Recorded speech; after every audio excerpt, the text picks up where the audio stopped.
Mahadev Singh, assistant professor political science, Shri Sanwaliya ji government college Mandaphiya Chittorgarh.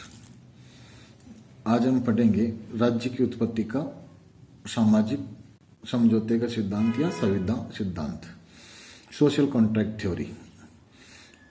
हम राज्य की उत्पत्ति के कई सिद्धांत, दैवीय उत्पत्ति के सिद्धांत, शक्ति सिद्धांत, पितृसत्तात्मक सिद्धांत, मातृ सिद्धात्मक सिद्धांत, विकासवादी सिद्धांतों के बारे में पूर्व में चर्चा कर चुके हैं और आज हम पढ़ने जा रहे हैं संविदा सिद्धांत।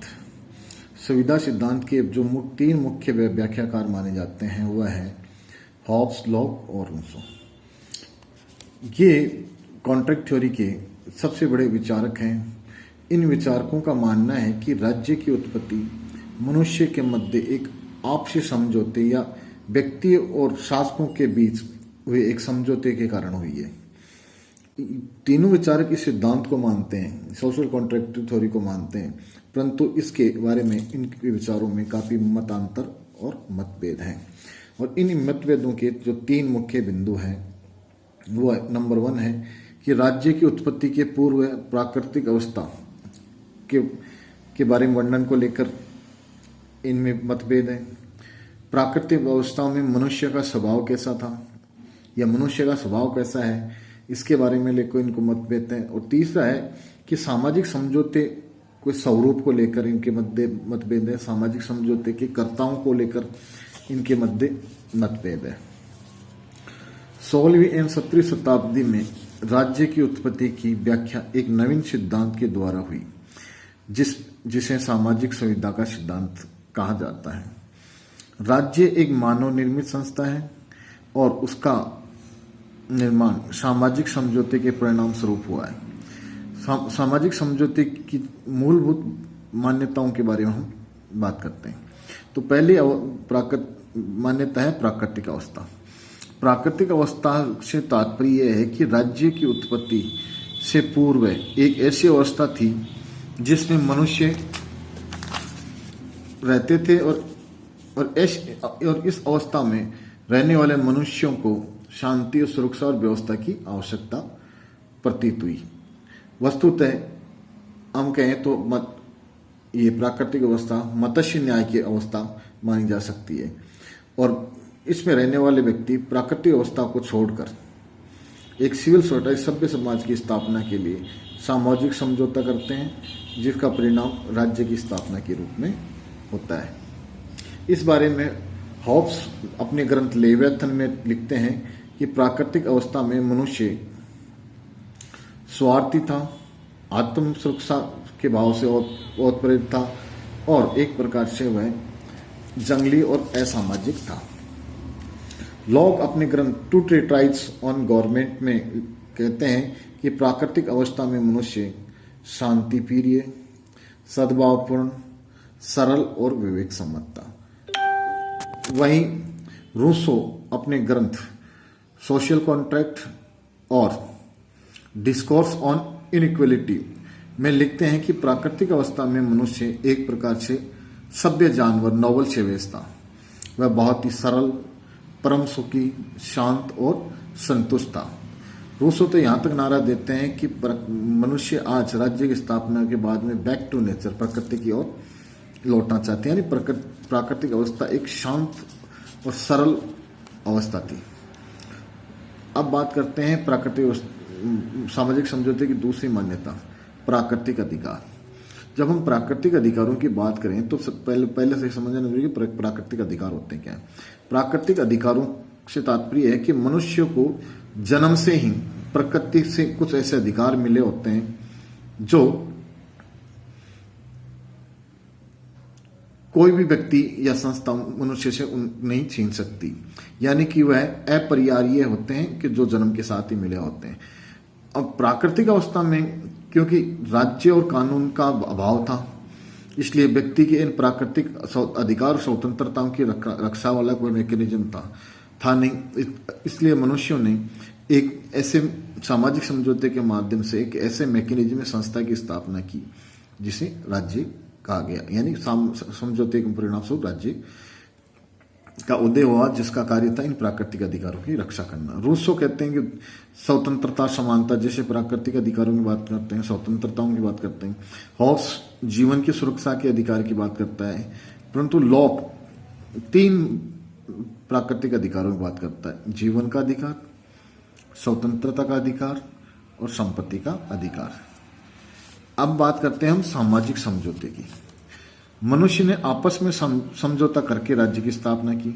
समझौता किन के मध्य हुआ और इस समझौते के क्या क्या शर्तें रही, क्या क्या स्वरूप रहे, इसको लेकर तीनों सिद्धांतकारों में मतभेद है।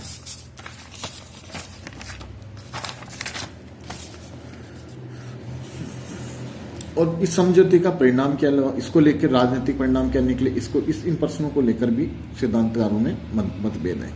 तो हॉब्स मानते हैं कि प्राकृतिक अधिकार को धारण करने वाले व्यक्तियों के द्वारा समझौते के माध्यम से एक व्यक्ति या कुछ व्यक्तियों की सभा को अपने समस्त प्राकृतिक अधिकार समर्पित कर दिए और बदले में उन्हें नागरिक जीवन, शासन और शांति मिली।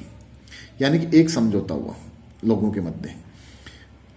लोग ये मानते हैं कि अपने प्राकृतिक अधिकारों की रक्षा हेतु 2 प्रकार के समझौते व्यक्ति, समाज और शासकों के मध्य हुए। पहला है व्यक्तियों के मध्य समझौता हुआ, जिससे समाज का निर्माण, समाज और फिर शासक के मध्य समझौता हुआ। रूसो ये मानते हैं कि प्राकृतिक अधिकारों की रक्षा के लिए समझौते के माध्यम से राज्य का निर्माण हुआ, जिसमें मनुष्य उस समझौते का अविभाज्य अंग है और जिसका आधार मनुष्य की सामान्य इच्छा है। सामान्य इच्छा से तात्पर्य यह है कि सामान्य हित की सामान्य इच्छा, यानी सबके हित की सर्वोपरि इच्छा है, वही सामान्य इच्छा है। सारांश में हम कहें तो समझौतावादी सिद्धांतकार, चाहे वो हॉब्स हो, लॉक हो, रूसो, इस सिद्धांत के प्रमुख व्याख्याकार माने जाते हैं। इनका नाम सिद्धांत से जुड़ा हुआ है, परंतु इस विचारधारा के जो बीज रोपण अगर 2 रूप में देखें तो शुरू में इसके अग्रदूत प्राचीन यूनान में सोफिस्ट विचारक रहे। उनका मत था कि राज्य एक मानव निर्मित कृत्रिम संस्था है जो शासकों और शासितों के मध्य संविदा का परिणाम थी। मनुष्य अपने स्वार्थों की पूर्ति के लिए राजनीतिक सुविधा के द्वारा राज्य की स्थापना करते हैं। फिर कालांतर में मैरीगोल्ड, Aquinas, Richard Hooker, Spinoza, Pufendorf आदि विचारकों ने भी इस सिद्धांत का समर्थन किया। अब हम इस सिद्धांत की आलोचनात्मक मूल्यांकन करते हैं। वैसे हम जानते हैं कि 17वीं 18वीं शताब्दी में सामाजिक समझौते का सिद्धांत लोकप्रिय रहा और इसने दैवीय उत्पत्ति के सिद्धांत को नकारा। ये राज्य को एक कृत्रिम मानवीय संस्था मानता है जो मनुष्य की आवश्यकताओं की पूर्ति के लिए संविदा के माध्यम से राज्य को अस्तित्व में लाती है। संविदा सिद्धांत कहीं न कहीं हम देखें तो जन सहमति, लोकतंत्र, सीमित शासन, संविधानवाद का बीजारोपण करता है। अब इसकी आलोचनाओं की बात करते हैं, कमियां की बात करते हैं। तो पहली इसकी कमी है वो ऐतिहासिक दृष्टि से। इतिहास को हम खंगोले उसका देखें तो इतिहास में न तो जिस प्रकार प्राकृतिक अवस्था की बात की गई है, इसी प्रकार की प्राकृतिक अवस्था कहीं नहीं देखी गई है। ना ही उसमें संविदा द्वारा राज्य की स्थापना हुई। जब प्राकृतिक अवस्था हुई नहीं तो उसमें प्राकृतिक अवस्था में संविदा की कोई बात ही नहीं हो सकती। और तो निश्चित रूप से राज्य का भी कोई स्थापना की बात नहीं की जा सकती। दूसरा जो विचार है वो है कानूनी दृष्टि से, कि कोई भी कॉन्ट्रैक्ट या समझौता होता है तो उसका एक कानूनी पहलू होता है, यानी वो एक प्रकार से कॉन्ट्रैक्ट कानूनी धारणा है और उस कानून संविधा को लागू करने के लिए उसके पीछे कोई न कोई फोर्स या एजेंसी होनी चाहिए। तो हम देखते हैं कि इस संविधा सिद्धांत के अंदर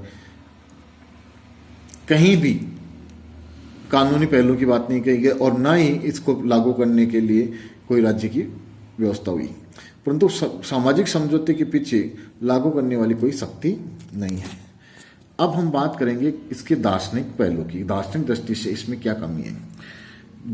प्राकृतिक अवस्था में मनुष्यों में राजनीतिक चेतना का अभाव था, तो तो आकस्मिक रूप से राज्य की स्थापना का भाव उनमें कैसे पैदा हो जाता है, ये आलोचकों का एक सबसे बड़ा क्वेश्चन है कि जब प्राकृतिक अवस्था में मनुष्य को राजनीतिक चेतना का ज्ञान ही नहीं था तो उसमें राज्य के स्थापना की का क्वेश्चन उनके मध्य कैसे उत्पन्न हुआ।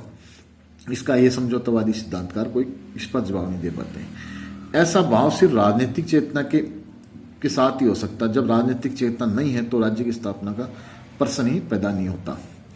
आदर्शवादी विचारकों का तो यहां तक मानते हैं कि राज्य नैसर्गिक प्राकृतिक यानी नेचुरल इंस्टीट्यूशन है, अतः राज्य मनुष्य द्वारा निर्मित कृत्रिम संस्था हो ही नहीं सकती। अब हम देखते हैं कि ये जो राज्य की उत्पत्ति का सामाजिक समझौता सिद्धांत है वह काफी हद तक राजनीति शास्त्र के अंदर एक सिद्धांत के रूप में स्वीकार्य है। भले ही इसके अंदर कुछ कमियां या कमजोरियां अवश्य है, पर इन कमजोरियों के बावजूद भी ऐतिहासिक या विकासवादी सिद्धांत के बाद जो राज्य की उत्पत्ति का जो सिद्धांत जिसको मान्यता लोकप्रिय मान्यता मानी जाती है वो राज्य की संविदा सिद्धांत है।